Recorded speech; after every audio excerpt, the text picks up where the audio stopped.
So welcome everyone and to Texas Book Chat. Thanks for joining us today.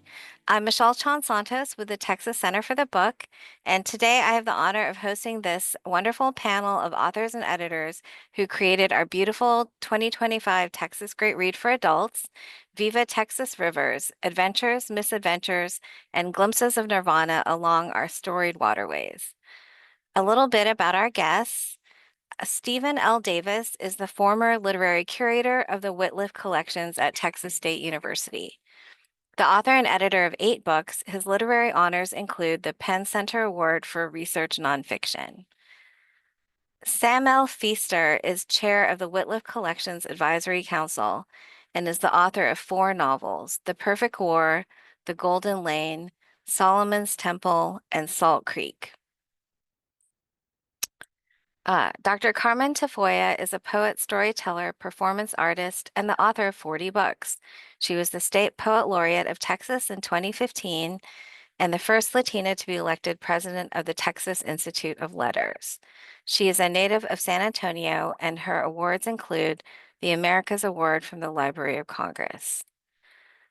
Joe Nick Patoski has been writing about Texas and Texans for 5 decades. A former cab driver and staff writer for Texas Monthly Magazine, he has authored and co-authored biographies of Willie Nelson, Selena, and Stevie Ray Vaughan, as well as numerous other books. So thank you for joining us today.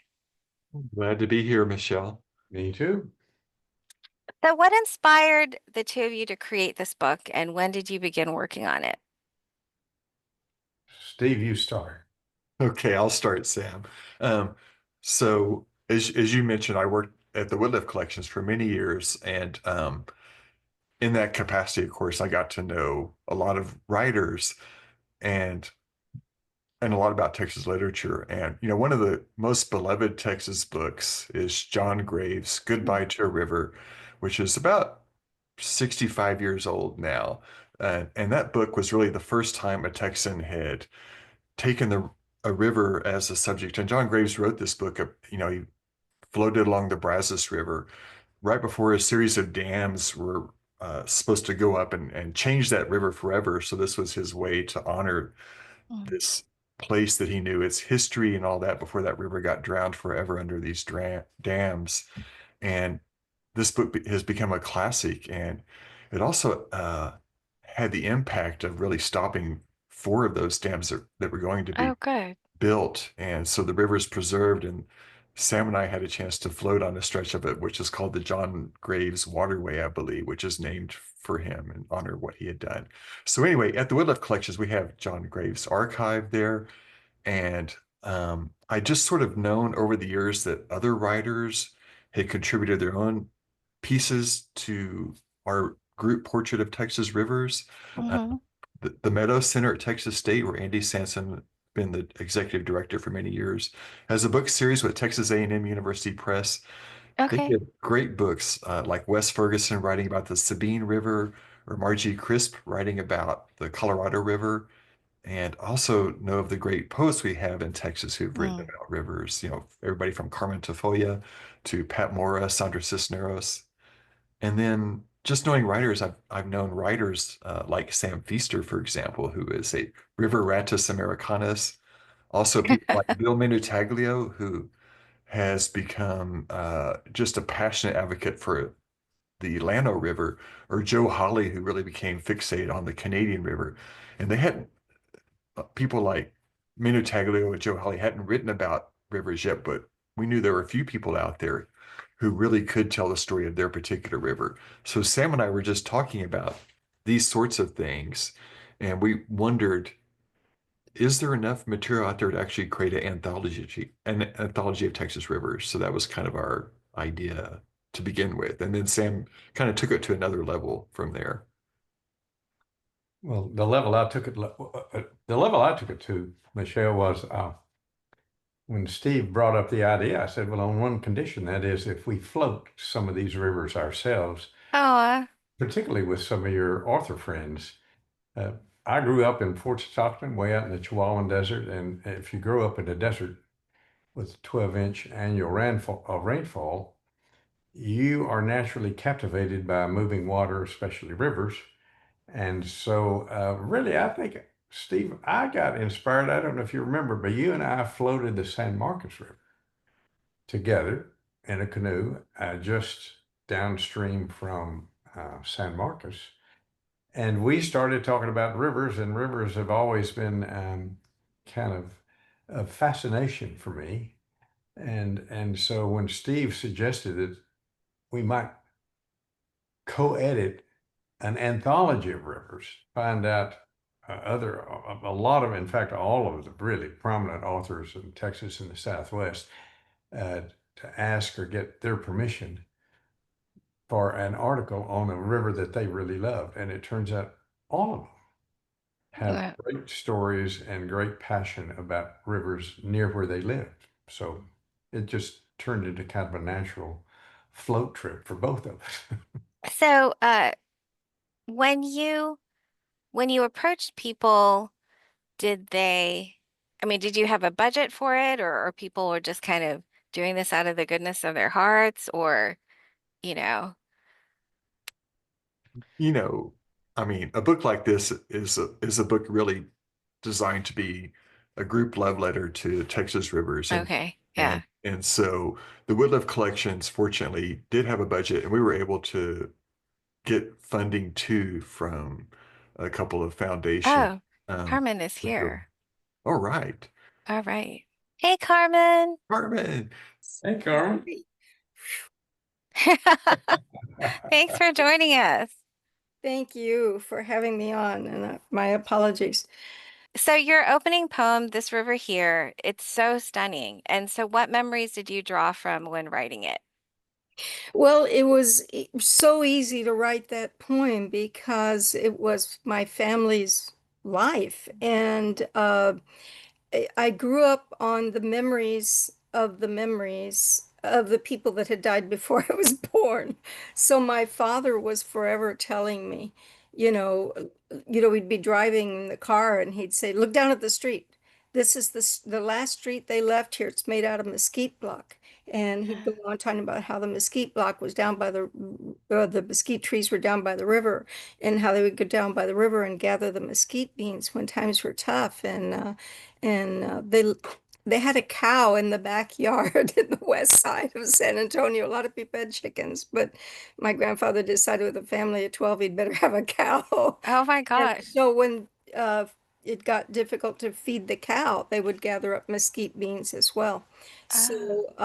So those were some of the memories. And then the river figured just so prominently. We were always, if you know downtown San Antonio, you can go down the same street in a straight line across the river 10 times. Same river, it just keeps winding back and forth. And um, so many of the events of the family, so many of the things that happened that I refer to in the poem were actual events. And then sometimes I'd kind of roll them together, this one with that one, and Mm-hmm. make it a little more of a metaphor. Um, but yeah, we spent a lot of time just south of San Antonio where it was more open. There were swimming holes and there was fishing and there were gathering places and picnics by the river. Um, Probably one of the few people in modern time that has fallen into the San Antonio River. It's not very deep. But Oh. as a kid, I remember leaning over real hard. My cousins and I were trying to catch minnows in Oh. the river, and this is like at Brackenridge Park where it's not a beach. You're not walking up to the river. There's an old rock wall and you're leaning over it to reach the river. And so they were taller than I was, and they scooped up their minnows really well, and little old shorty me Aw. reaches over, keeps reaching and reaching, and plump went right into it. And I said, "Well, once you get that silt in your shoes, it doesn't ever really come out." Like being baptized. I also really loved your poem River Music. It reminded me of my family being on the river walk there during the holidays.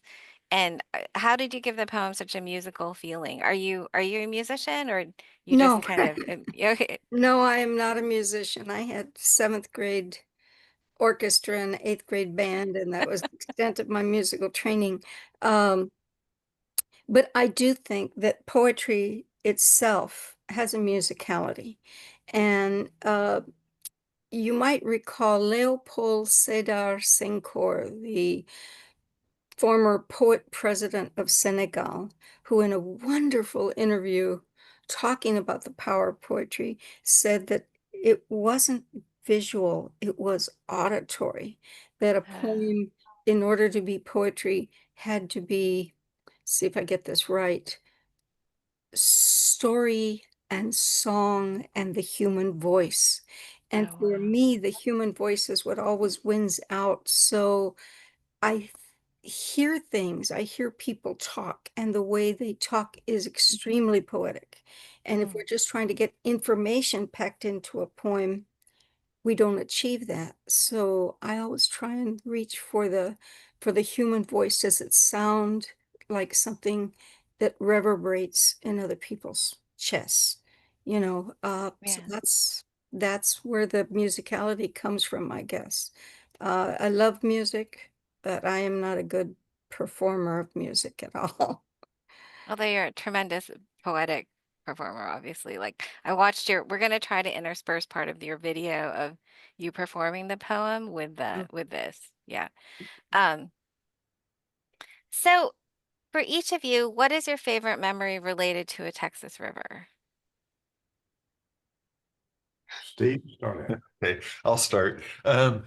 Well, it's really hard to single one out, but I think there was a really transformative moment for me in my life, which was coming from suburban Houston to San Marcos to go to college. And in Houston, we had the bayous and ditches, and as far as we knew, those were full of toxic waste and mutant alligators. So we kind of stayed away from all of those. And I came to San Marcos to go to college, and I knew nothing about the San Marcos River or any hill country river. And I remember coming onto campus where that river runs through campus, and I Mm, saw people jumping into the water, and I was like, "What the hell is wrong with these people?" And learned pretty quickly that there's this incredibly special and beautiful river that flows through the heart of that town, and got to love that river so much. That really started my love affair with rivers at that point. And for me, coming from a world that's just so heavily urbanized, to mm, suddenly slip into wildness in a way, and to be part of a when you're in a river, you feel like you're part of something much bigger. It's such a living ecosystem that nurtures so much life beyond human life, although it's essential for human life. And just to be part of that and to experience the joy and bliss of being in that environment is just a way to escape from the world that we live in so many ways, and embrace a different but wider and more meaningful world. So that mm. I always loved all of that. How about you, Sam?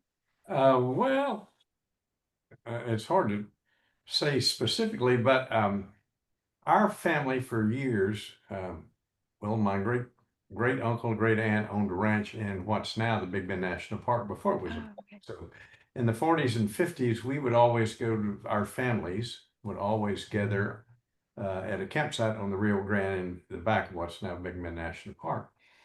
But, and so always one of our favorite times growing up. And then I spent a year on the rivers in Vietnam. And while I was there, I got invited several of the advisors. We were with the Vietnamese River Patrol Group Mm. to join me after we got out to float the entire Rio Grande through the entire Big Bend National Park. Oh, And wow. it was that float trip. It was before they did commercial outfitting trips with guided tours. So we didn't know what we were getting into, but the three canyons of the Big Bend, where they're limestone cliffs from 1,000 to 1,500 feet tall. Wow. You go through three of them: Santa Elena, Mariscal, and Boquillas. Were inspirational in a way that it kind of washed away all of that crud that we had kind of gathered in our heads in Vietnam, the muddy rivers Mm. of the Rio Grande did. And it was at that time that we started this group called River Ratus Americanus, Oh yeah, I read about that. Yeah. Yeah, well, we've been floating rivers ever since. That was 1971, so this will be our 53rd year. Oh my gosh. Group of us take off for 2 weekends in a week, and we float and generally fly fish rivers. Now we've floated rivers all over the world, and it was inspirational to be on a river and float through it for Yeah. 12 days through magnificent canyons. So, Carmen, how about you? What's your favorite memory related to a Texas river outside of falling in the one when you were small? That wasn't my favorite.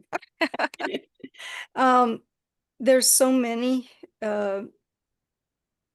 moments that were significant in my life in the river, but I think my favorite was not a big, noisy, special thing.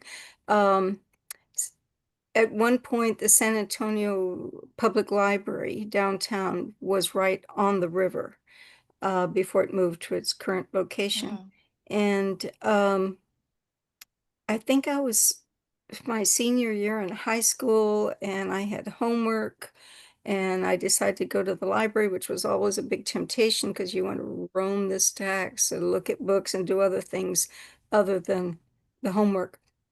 But I was there and I was roaming through the stacks and I was trying to get inspiration for some paper I had to write in history. And I hated history at that time. I thought I hated history. I hated the history that I had run across in books Mm. or in school. Um, so I was just like rebelling by going through and looking through books. And then I got to the end of the stack and there was a window and the river was right there and it was so Uh, quiet and there were trees, ancient trees on it. And I said, okay, I'm gonna give it a further rebellion.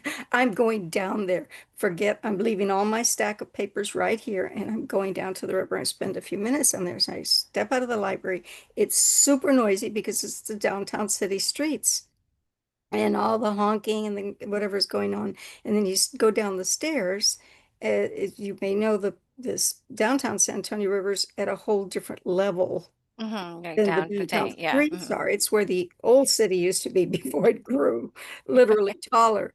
And the contrast between the noise and modern civilization and the bridges with the streets, the cars going over them and the buses and the taxis and the horses cloppeting along, the whole thing was so noisy compared to what was going on right there. There's Uh, nobody there. And yeah. the trees, leaves were touching, softly touching the water, you know, reaching way over, coming down. And all of a sudden I said, this is history. This is the history that I want. Mm. This is the history that I want to write about. Of course, it wasn't among the topics we were supposed to write about, so I didn't. But that moment was when I realized that we were in some kind of a time machine, that Mm. we could be just a few feet away in a modern world, or we could be down where it all started. Mm. The birds were still, sipping from the river, and the butterflies were coming past, and the flies, and the mosquitoes, and the lizards, and it was like all of the universe at once, from Mm. noisy modern to the origins. And for me, that kind of defined. I began to like history a little bit, at least history of the river and history of this place, history of Texas, history of my family. Um, and then, was lucky enough to hit a wonderful, crazy history professor in college that made it come alive. And, it changed my perspective and probably a great deal of my life trajectory. Okay. No, that's very profound. Thank you so much for sharing that. Um, so how do you feel about the book being this year's Texas Great Read? The librarians on the committee just really loved how it represented all parts of Texas, and there were so many jewels in it. And how do y'all feel about it? well, who couldn't feel honored by that? I mean, it is such a great honor. particularly be recognized a couple of years after the book was published. Hmm. We thought we'd kind of had its run, but yeah, I think it's a real great honor, and especially to get the national exposure at the national. Book festival, yeah. We'll have a booth there with a display and the books and everything. Yeah. And when I think about this, it's such a nice validation of the book, which really did seek to capture as much of Texas as possible through these portraits of its rivers. And so it should and does appeal to people across the state. And it's really a great way to define Texas too, through its rivers, because Texas has it's such a unique state and unique array of rivers and different ecosystems that come together to make this group portrait.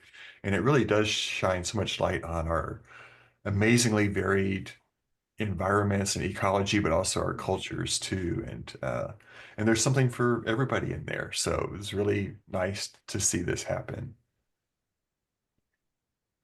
I'm just very excited that readers get a chance to read something where the pieces of nature come to life. Mm, The whole, instead of reading about a bunch of people or reading about, a novel that proceeds from the beginning to the end with the same characters, that they get to think of these rivers and these forces of nature as creative beings of their own, and that they get to be filled with that spirit and that joy that comes mm. from nature that we don't always talk about a lot in in the top 10 books or whatever. This is a chance for them to have a feel for the sense of place, to have Mhm. a really deep relationship with the riverways that feed our origins. And And it's interesting because some of the other Center for the Book people from other states, they're Mm. like, "Oh, do you have rivers in Texas?" Like, I don't know, they just think it's a desert with cactus or something. And I was like, yeah. "We have amazing rivers in Texas." So it's been exciting to share that. And let me say, Carmen really hit on an important point too. And that's something we were trying to do in the anthology, which was to give voice to the rivers themselves Mhm. through these writings. And that's really where the poets and the best essayists have really just done a great job, because you really do get a sense of these rivers. And I'll just say earlier, I made a joke about the bayous in Houston where I'd grown up, and we never consider the bayous to be much of anything. And there's this beautiful piece in the book by Michael Berryhill that talks about the history of Buffalo Bayou and its ecology, and how it's really come back from being this really just a dumping ground to where it's now a really prized asset in Houston, and it's really cared for, and the water's become very clean again, relatively. And just that kind of transformation. And as we get this, and that changed how I think about Buffalo Bayou, for example, but we see that kind of change happening throughout Texas, and what San Antonio's done with its Riverwalk and how it's extended the river and reconverted it back to its natural state in many ways. And it's a lovely transformation. And a book like this is, I think, part of that overall process of us gaining more knowledge and more respect for the rivers. So our Texans, oh, go ahead, Sam. I Sorry. might also add that we hope it brings awareness about our rivers, because with a very fast increasing population, more Yeah. streams and the aquifers that feed them, all our rivers, virtually every one, are endangered in the sense that their Yeah. inflows are at historic lows. And so we want to bring awareness to what an impact they have on all our lives, and that we need to Mhm. take care of them. We need to take care of the aquifers that feed them too. So there's a kind of a public awareness aspect to our book that we hope reminds people not only how important they are, but in a way how endangered they are. No, and that's actually leads to a question I had meant to ask, which was, as a state, are we getting better or worse at caring for our rivers, at preserving them? I mean, I know there's a drought too, so that's a lot of it too, but Yeah, I think we face a lot of challenges. This would be a great question for Andy Sansom, who writes the afterword in this book, and okay. he and his Meadow Center for Texas Rivers co-sponsored publication along with the Whitliff Collections. And Andy he's actually depicted on the cover of the book in the canoe. Oh, That's him. That's Andy Sansom. And, one of the greatest environmentalists Texas has ever known. And I think just trying to channel a bit from what Andy would say based on what we know of him and the talks and writings that he's done. Yeah, we're incredibly challenged right now. I think Texas has gotten better over time, but what Andy points out in this book is that we have already allocated we Texas water law has made it possible for us to allocate water for each river, and we've actually allocated more water to be used than exists in the rivers. That's before having to deal with the drought that we're in now and the drying up of rivers and aquifers. So we are trying to manage the aquifers more, and that's happening to some degree, but there's still a lot of uh, Texas doesn't really regulate groundwater in general the way some other states do, and it's always been viewed as this kind of limitless resource, which we know it's not. So there's a real need for comprehensive planning and attention given to our water resources, which includes leaving water in the rivers for wildlife and for these ecosystems that are so important to us all. Um, and that's a real challenge for us. And hopefully strides are being made. But I know there are people like Andy on the front lines of that. This book is intended to raise awareness and celebrate our rivers in those ways. But it's really Andy and people like him who are doing that work every day to try to make that happen.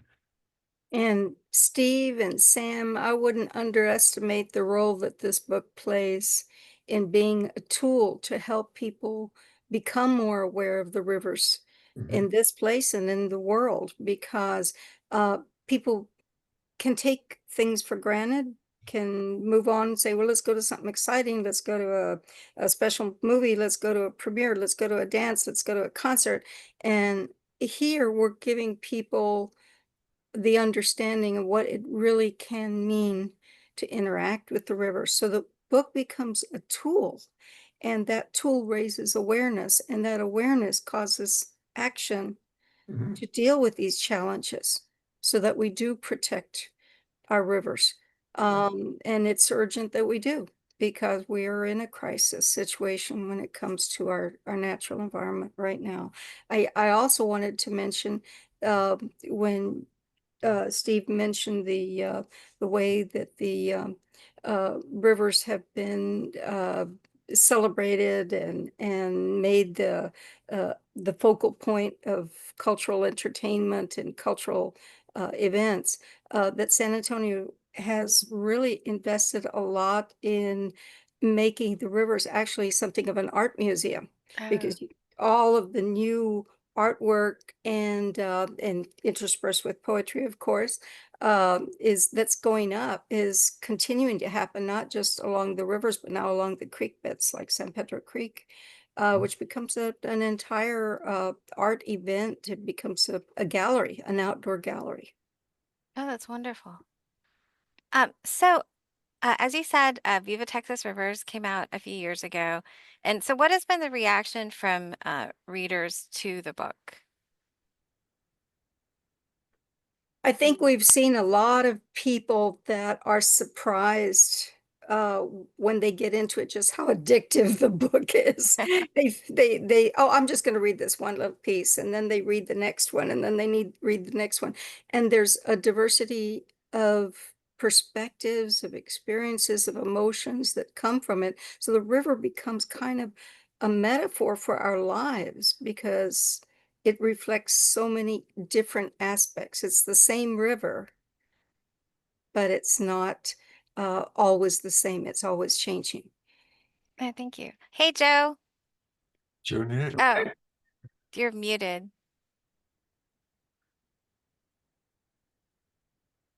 Whoop.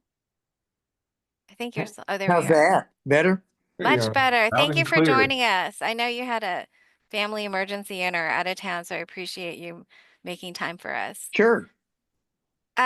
So one question I had asked the panel before you joined was, what is your favorite memory related to a Texas river? And I know you have a lot of memories related to rivers, so. My favorite memory of a Texas river is swimming a lap yesterday and the Blanco River, and being able to do that. Uh, I'm old enough, and just with I'm very thankful that I'm able to do that.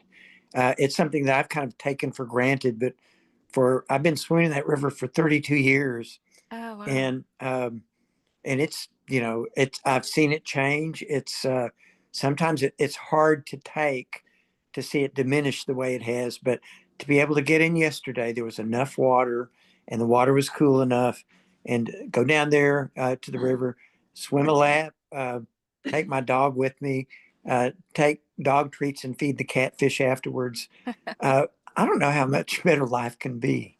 So you had written about the Guadalupe River in Viva Texas Rivers, and Mhm. you had talked about the frequent usage of it and how that was impacting it. And that was several years ago. So how's the Guadalupe River faring today? Worse. Oh, No, I just did a piece for Texas Highways on the oh, lower Guadalupe below Canyon Dam, running down towards Green. The river, you can't go on inner tubes from the first crossing down to Green anymore because the oh, flow has been so low.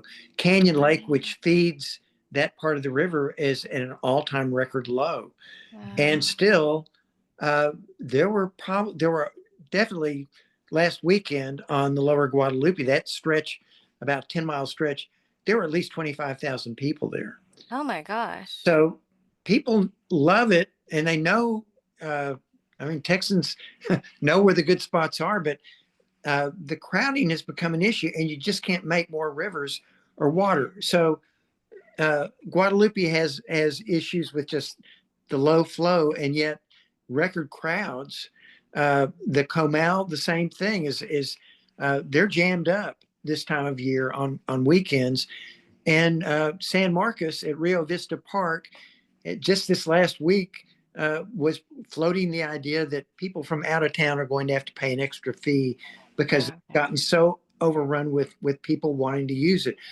Texans love their rivers. We don't have enough rivers, and you can't manufacture your way out of this. And I'm Right. beginning to wonder, you can't conserve your way out of it. So we hope for rain and wish for a better time. So more rivers. I know that the crowding situation has become an issue on the Frio River, for example. Okay. Going to Gardner State Park, you've got to make reservations months in advance. You can't just drive in and think you're going to get access. So uh, population growth in Texas has really had an impact, and combined with our extended drought, it's kind of like we're in a real dicey situation. Mm. No, that's unfortunate. And Steve had talked about earlier, and our other panelists about the importance of just caring for our rivers more and knowing that it's not just an inexhaustible resource, right? The Well, water. the thing is, concurrent with the drought and these things, the knowledge, our understanding of rivers and how they work, and data collection, we're really great. I mean, Texas excels in knowing what the story is about base flow and how rivers operate. And I think the knowledge is, we are more aware than ever of the values of our rivers and how they work and how they function in our ecosystem. And that's what makes the hard part of this dry period. Is it cyclical? Will we come into another wet period, or are we drying out overall through climate change? I don't know how that's going to fare, but I'm kind of one of these short-term optimists. It's like, give me a wet year this year, give me a wet summer, and I'll be satisfied and happy. Uh, but I'm very selfish when it comes to rivers. I mean, I use it, and I want to immerse in it, and I want to get it. I want to be in a river, and I want to look around and see all the living things in a river. This is not a swimming pool. This is not a cement pond. And to swim in a river, and especially in the hill country rivers like the Guadalupe, the San Marcos. I got in trouble at Texas Highways for calling the water in the Nueces River, this may be the prettiest water you've ever seen in a Texas river. And I caused crowd problems. I got a lot of blowback from people along the Nueces. Why'd you have to write about it? Why'd you have to tell? I said, look, this is public access. This is public information. We all know about this river. A lot of us just haven't made the effort to see it. Now I'm guiding people to see it. Yeah. So it's a real mixed bag, but our rivers, all the rivers are extremely unique and special in Texas. And that goes, from the Sabine to the Rio Grande, which is, it's one of the most endangered rivers in America. It's always on the top 10 list. And I like to see them all flourish and thrive and flow. But, between drought, between population growth, and we're hitting on that groundwater a whole lot. And by using groundwater, you are affecting river flow, river base flows. So, how much can we take before we have to worry about, are we putting enough back in? Yeah. So the audience for our webinar is school librarians and public librarians around Texas. So what's your advice about activities or different things they could do with students or library patrons around the book, around Viva Texas Rivers? One thing is just go to the banks of a river and look around and see what there is to see, observe. And to me, it's what we call riparian habitat. Man, to me, that's the best habitat to look at, to enjoy, to absorb in Texas, because there's so much diversity in it. And talk to your local folks at the Texas Parks and Wildlife Department, because there are river wranglers out there and people that are riparian experts. I've seen them do demos with school groups in educating at spots in the river. Here we are at this river. This was down a Lower Blanco by Little Arkansas. And Ryan McGillicuddy of Texas Parks and Wildlife was taking these students from St. Edward's University, showing them what it is. Here's what you're looking at. But really, you need to stop and look and pause and look a little bit deeper. It's not just water. It's not just land. It's not just trees. It's just not fish.